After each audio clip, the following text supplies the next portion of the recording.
We have had lots of investors in commercial real estate who have come in and said that this is going to be a crisis point, that the government is going to have to step in, that something should be done because there are so many commercial real estate loans that are coming due between now and 2025, and that they won't be able to get credit from the banks in the same way to renew or to, once those maturities come due, to refinance. Well, let's say they lose $100 billion in the banking system. Most of the banks can take that loss, their share of that loss, and a few of them, because they did other things, their shareholders will end up losing the money, but the depositors won't lose money. But if you lend money to somebody and it comes due and they can't pay, the old story about the banker, I never made a bad loan. Of course, some of them turned bad after I made them. I mean, and that's exactly what happens in, whether it's in commercial real estate. And if money rates are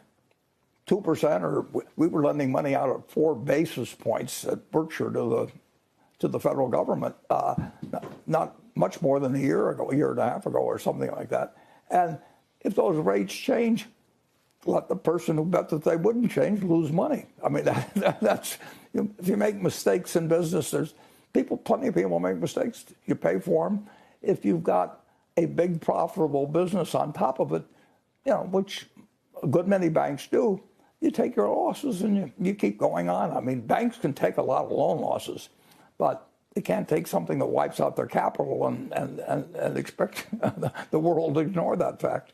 Meaning that you don't think anything needs to be done on the commercial real estate front? Well, I think that the people who lend too much money should take losses, and they're getting properties handed back to them now. I mean, within the last month or 6 weeks. Banks are. Yeah, I mean, they got some office buildings in Los Angeles, and Blackstone walked away from something. I mean, and if you get a non-recourse, everybody goes in the real estate business is told the first rule, the second rule, the third rule is never sign your name to anything.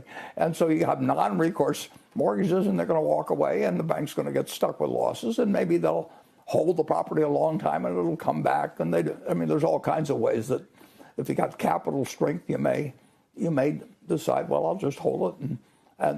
But that money is sterile for quite a while, and that's part of banking. I mean, you expect to lose some money in banking. It's not a sure thing on every loan, and you build that into your calculations, and then you have capital that protects your depositors from it eating into their money.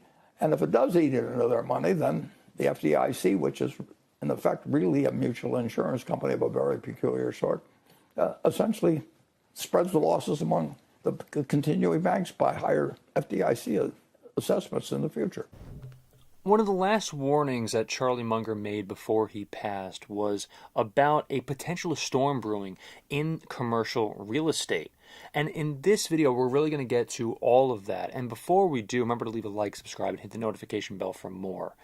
And so Charlie Munger, what he has said is that, quote, I think that the hollowing out of downturns in the United States and elsewhere in the world is going to be very significant and quite unpleasant. And Munger said, adding at the time, that he predicted the U.S. economy will weather the storm, but that commercial real estate will eventually involve a different set of owners. So this is extremely interesting, and this is Munger's bear case here. The investing pair's concerns could have been based on the fact that the foot traffic near stores in metropolitan areas is 10% to 20% below pre-pandemic levels, and that's unbelievable.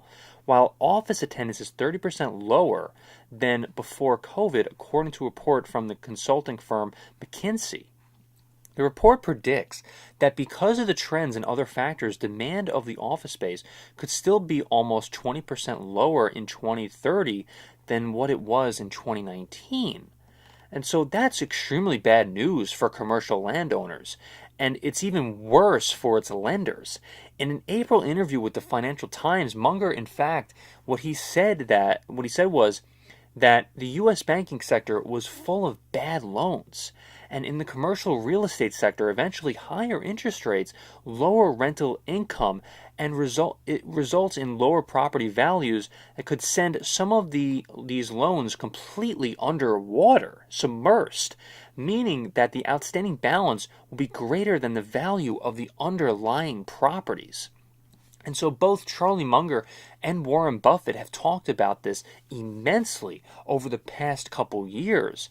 And they are a little bit worried about this, and it really could be potentially a storm brewing all the way up to, leading all the way up into the near future potentially, and a little bit beyond that. And so Munger and Buffett, in fact, aren't the only ones who have voiced concerns over this future of potential of commercial real estate in the United States. And it's really something that we really do need to pay attention to when it comes to the real estate market. And I've seen various videos and articles talking about this potential storm brewing, and it's something that we really need to take a look at. Now, of course, you need to understand that not every single financial crisis or housing crisis is created equal. And this could be it's every single one is different. So it's way different from the 2008 financial crisis. And it's going to it could potentially lead to a bad economy in the future. And you really need to understand that we could be heading in a very bad direction, and something that could lead to potentially a crash, especially in commercial real estate in the United States. One of the things that Berkshire Hathaway, Warren Buffett, and Charlie Munger in particular have done in the past was that they invested in home builder stocks. And instead of focusing on commercial real estate, Berkshire Hathaway was more actively involved in the lucrative business of residential property. So, for instance, they invested in NVR, LEN, as well as DR Horton. These are all home building stocks. And I believe each one, aside from NVR, does pay a dividend to this day. And this, could lead to a potential, the home building business could boom, within the next 5-10 years. Now, it is very important to note that I do believe, and I did read, that Warren Buffett did in fact sell DR Horton. And so he is in fact investing in other stocks such as Chevron, which was down last year. So he is putting his money elsewhere. But you need to understand that according to National Association of Realtors, there is a housing shortage of between 5.5 to 6.8 million units. So it doesn't mean that home building stocks are, bad just because Warren Buffett sold his shares in, let's just say, DR Horton, and he's also possibly sold elsewhere in other outlets as well. So now that's because there has been more households formed than homes built in the past decade since the great financial crisis. Now that lumber prices are lower and there's persistent demand, investors are betting on a housing boom. So retail investors can also get involved in the space through a publicly listed home builder or the S&P SPDR home building ETF, which is known as XHB. So there are a lot of ways that you can possibly combat this storm that is potentially brewing as of right now. And Charlie Munger, like I said, Charlie Munger and Warren Buffett have talked about this immensely over the past couple years. And like if you take a look at, let's just say, malls or retail stores, a lot of these malls and retail stores are going out of business, and they're kind of leaning toward like Amazon, eBay, and really just doing their shopping from home. I think some of this, in terms of people moving out of offices as well, let's just say in New York City or Los Angeles, they're, again, working from home. I mean, everything is kind of, changing in terms of the way people are doing business or, doing their online shopping or shopping in general. And I think that is such an interesting way of taking a look at what is potentially, brewing within the real estate, the economy itself and real estate and the business of real estate. So, yeah, I mean, it's just something that's very interesting to me, and I'm sure it's probably interesting to you. That's why I'm kind of talking about this, kind of bringing this all up. And I really wanted to, just talk about a lot of people, a lot of investors that have been doing this for such a long time and what they had to say, kind of putting it in their perspective, taking a look at it from their perspective, like a Charlie Munger, like a Warren Buffett, what they're potentially doing to combat this as of right now.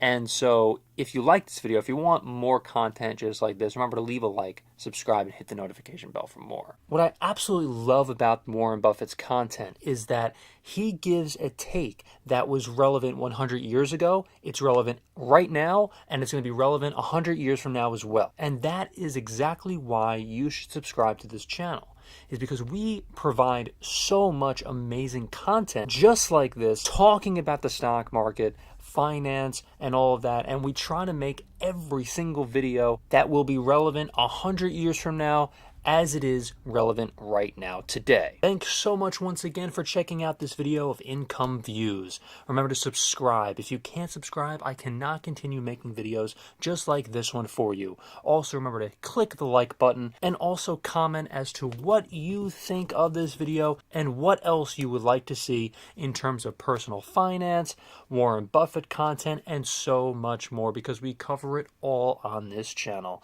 Thank you so much for watching, everybody, and I will see you in the next video.